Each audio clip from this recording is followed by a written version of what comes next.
Shalom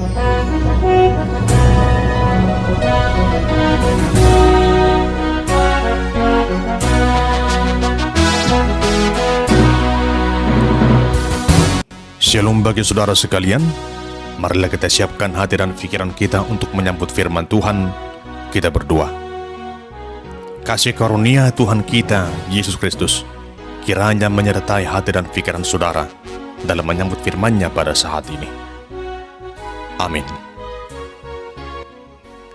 Saudara yang terkasih dalam nama Tuhan Yesus, firman Tuhan sebagai khotbah untuk ibadah rumah tangga, epistel minggu ke-7 setelah Trinitatis, pada Minggu tanggal 31 Juli tahun 2022, diambil dari kitab Pengkhotbah pasal yang kedua, ayat 18 hingga ayat yang ke-23. Beginilah firman Tuhan. Aku membenci segala usaha yang kulakukan dengan jerih payah di bawah matahari, sebab aku harus meninggalkannya kepada orang yang datang sesudah aku. Dan siapakah yang mengetahui apakah orang itu berhikmat atau bodoh? Meskipun demikian, Ia akan berkuasa atas segala usaha yang kulakukan di bawah matahari dengan jerih payah dan dengan mempergunakan hikmat. Ini pun sia-sia. Dengan demikian, aku mulai putus asa terhadap segala usaha yang kulakukan dengan jerih payah di bawah matahari. Sebab, kalau ada orang berlelah-lelah dengan hikmat, pengetahuan dan kecakapan, maka ia harus meninggalkan bahagiannya kepada orang yang tidak berlelah-lelah untuk itu. Ini pun kesia-siaan dan kemalangan yang besar. Apakah faedahnya yang diperoleh manusia dari segala usaha yang dilakukannya dengan jerih payah di bawah matahari dan dari keinginan hatinya? Seluruh hidupnya penuh kesedihan dan pekerjaannya penuh kesusahan hati. Bahkan pada malam hari, hatinya tidak tentram. Ini pun sia-sia. Demikian pembacaan firman Tuhan sebagai khotbah untuk epistel tanggal 31 Juli tahun 2022 dengan tema Hikmat yang dari atas.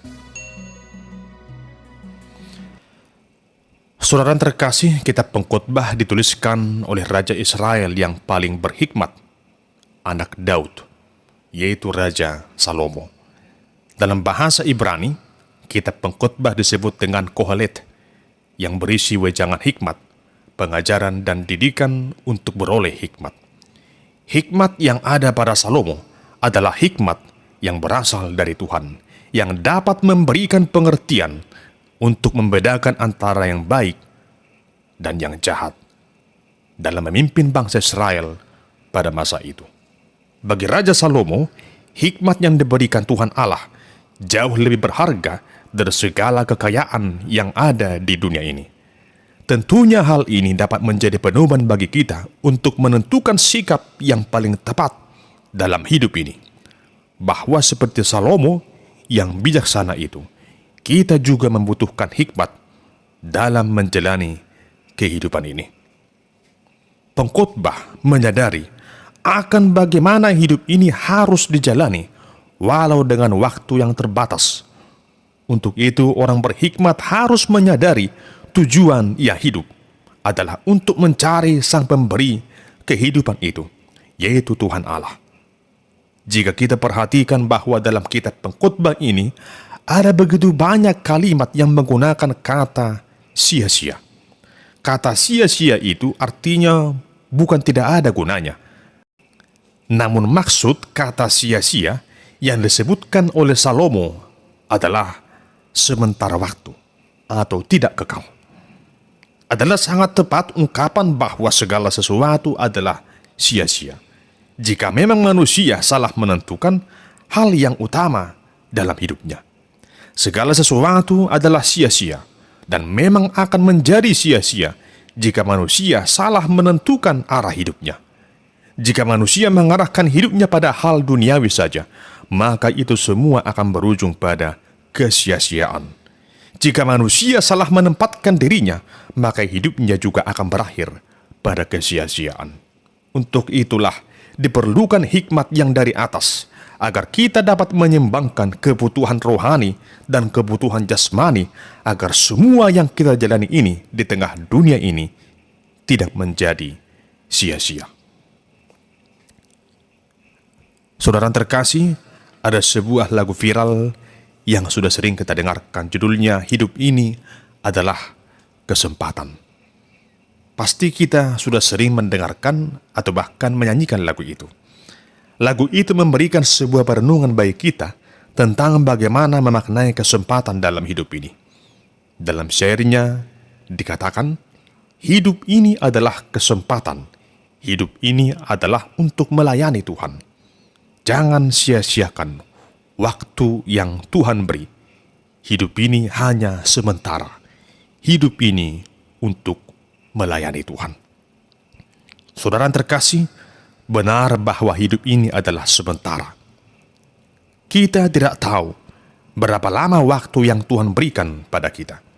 Namun satu hal yang pasti kita ketahui, bahwa hidup ini adalah anugerah Tuhan. Oleh karena itu, maka setiap pemberian yang Tuhan berikan bagi kita, hendaknya kita syukuri dengan cara hidup yang berkenan bagi Tuhan. Hidup ini harus kita syukuri. Hidup ini harus kita jalani dengan sukacita. Dan hidup ini harus kita menangkan. Walau banyak rintangan, walau banyak tantangan, walau banyak pencobaan, walau banyak masalah yang harus kita hadapi datang silih berganti. Namun orang percaya tidak boleh menyerah dalam menjalani kehidupannya di tengah dunia ini. Inilah yang dapat kita sebut sebagai hikmat dalam Tuhan. Saudara terkasih, dalam teks khotbah ini, Salomo menyebutkan bahwa segala yang ada di tengah dunia ini hanyalah sementara saja. Apa yang ada pada kita tidak selamanya menjadi milik kita. Apa yang ada pada kita di dunia ini tidak akan kita bawa sampai mati. Tak satu pun yang dapat kita lakukan untuk menambah sehasta saja pada jalan hidup kita. Tak seorang pun yang dapat melakukan apa yang terbaik dalam hidupnya jika ia hanya mengandalkan kekuatannya sendiri. Harta kekayaan, jabatan, nama baik, dan segala yang ada di dalam dunia ini pasti akan kita tinggalkan kelak. Apa yang ada pada kita juga akan kita wariskan kelak kepada anak cucu kita, kepada saudara-saudara kita, kepada orang lain, supaya mereka meneruskan dan mengelola apa yang telah kita berikan itu.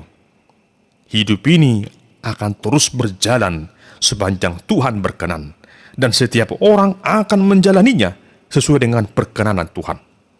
Tentunya, tak seorang pun yang tahu apa yang akan dilakukannya. Apakah dia mampu meneruskannya atau tidak? Apakah dia penuh hikmat atau tidak? Tak seorang pun yang tahu. Saudara terkasih, di antara hikmat dan kebodohan, Salomo berkata bahwa itu semua pasti akan sirna. Itu semua akan lenyap seiring dengan berjalannya waktu. Kadangkala manusia merasa bahwa apa yang ada padanya mampu memberinya kebahagiaan. Apa yang ada padanya cukup memberinya kesempurnaan dalam hidup. Bahkan bagi sebagian orang ada yang merasa hartanya itu dapat dia nikmati sampai 7 keturunan. Akibatnya, ia menjadi berlaku sombong.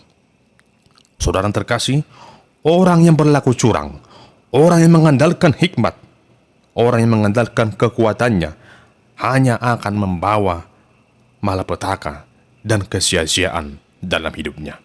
Sekalipun ia merasa memiliki segalanya, namun akibat tidak mengutamakan Tuhan, maka ia akan merasakan suatu kekosongan dalam jiwanya. Dalam ayat 23 dikatakan, seluruh hidupnya penuh kesedihan dan pekerjaannya penuh kesusahan hati. Bahkan pada malam hari, hatinya tidak tentram. Ini pun sia-sia. Ada begitu banyak orang yang berjuang habis-habisan untuk meraih segala yang ia inginkan dalam hidupnya. 24 jam dalam sehari, 7 hari dalam seminggu.